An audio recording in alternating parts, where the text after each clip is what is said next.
भागवत पुराण दशम स्कंद 17वां अध्याय।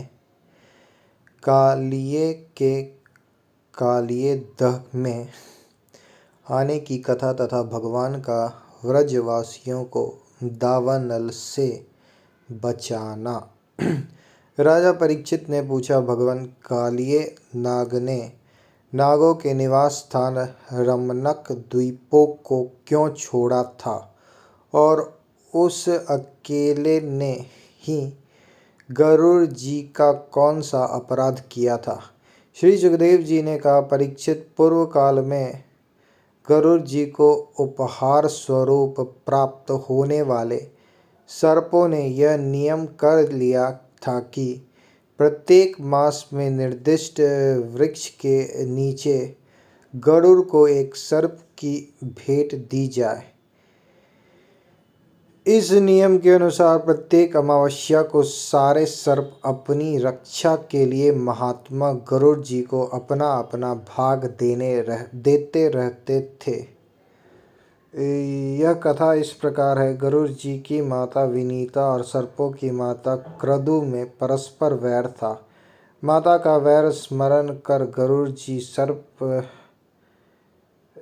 गरुड़ जी जो सर्प मिलता उसी को खा जाते। इससे व्याकुल होकर सब सर्प ब्रह्मा जी की शरण में गए। तब ब्रह्मा जी ने यह नियम कर दिया कि प्रत्येक अमावस्या को प्रत्येक सर्प परिवार बारी बारी से गरुड़ जी को एक सर्प की बलि दिया करे।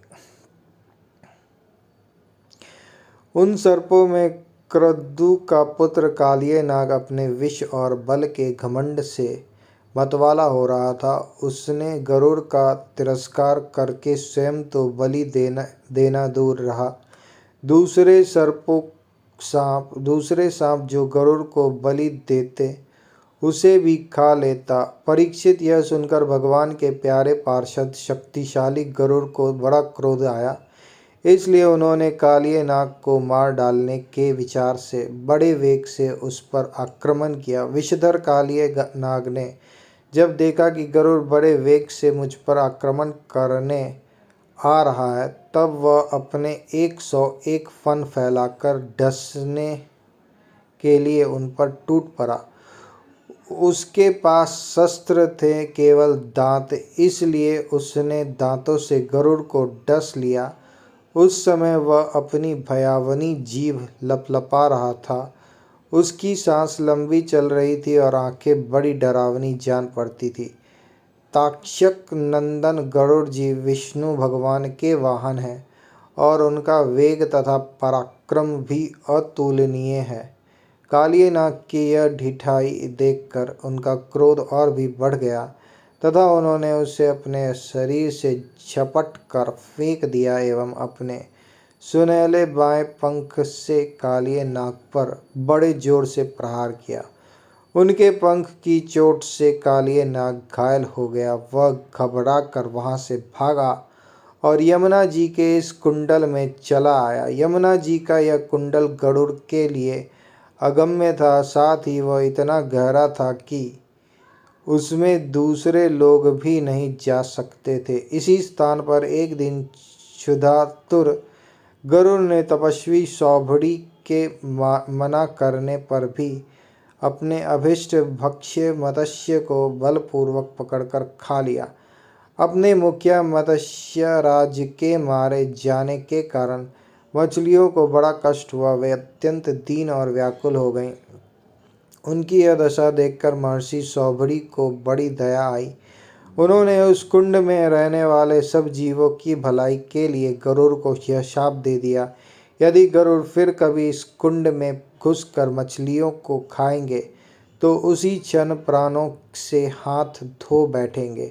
मैं यह सत्य सत्य कहता हूँ। परीक्षित, महर्षि सौभड़ी के इस शाप की बात कालिये नाग के सिवा और कोई शाप नहीं जानता था, इसलिए वह गरुड़ के भय से वहाँ रहने लगा था और यह भगवान श्री कृष्ण ने उसे निर्भय करके वहाँ से रमनक द्वीप में भेज दिया। परीक्षित, इधर भगवान श्री कृष्ण दिव्य माला गंध गंध वस्त्र महामूल्य मणि और सुवर्ण में आभूषणों से विभूषित हो उस कुंड से बाहर निकले। उनको देखकर सब के सब व्रजवासी इस प्रकार उठ खड़े हुए जैसे प्राणों को पाकर इंद्रियां सचेत हो जाती हैं। सभी गोपों का हृदय आनंद से भर गया।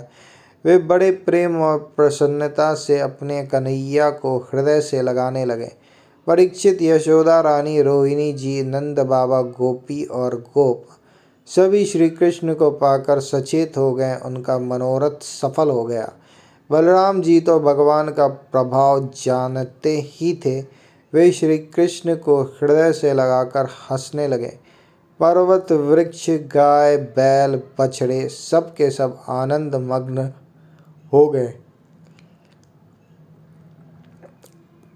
गोपों के कुल गुरु ब्राह्मणों ने अपनी पत्नियों के साथ नंद बाबा के पास आकर कहा, नंद जी, तुम्हारे बालकों को कालिए नाग ने पकड़ लिया था, सो छूट कर आ गया। यह बड़े सौभाग्य की बात है।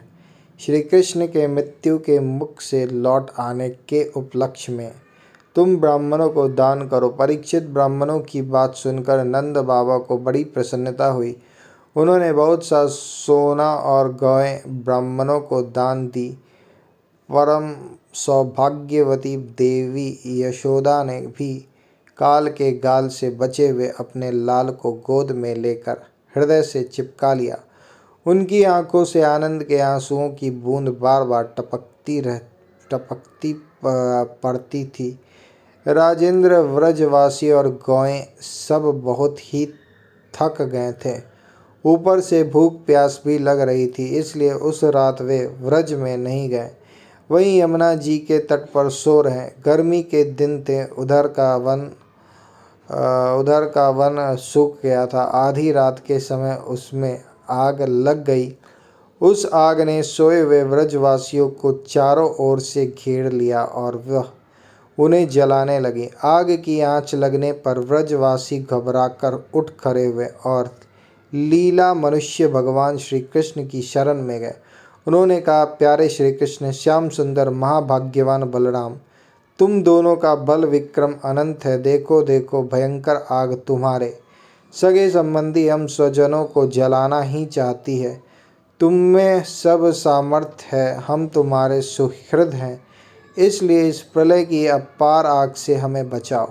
प्रभु, हम मृत्यु से नहीं डरते, परंतु तुम्हारे अकुतोभय चरण कमल छोड़ने में हम असमर्थ हैं। भगवान अनंत हैं, वे अनंत शक्तियों को धारण करते हैं। उन जगदीश्वर भगवान श्री कृष्ण ने जब देखा कि मेरे स्वजन इस प्रकार व्याकुल हो रहे हैं, तब वे उस भयंकर आग को पी गए। मैं सबका दाह दूर करने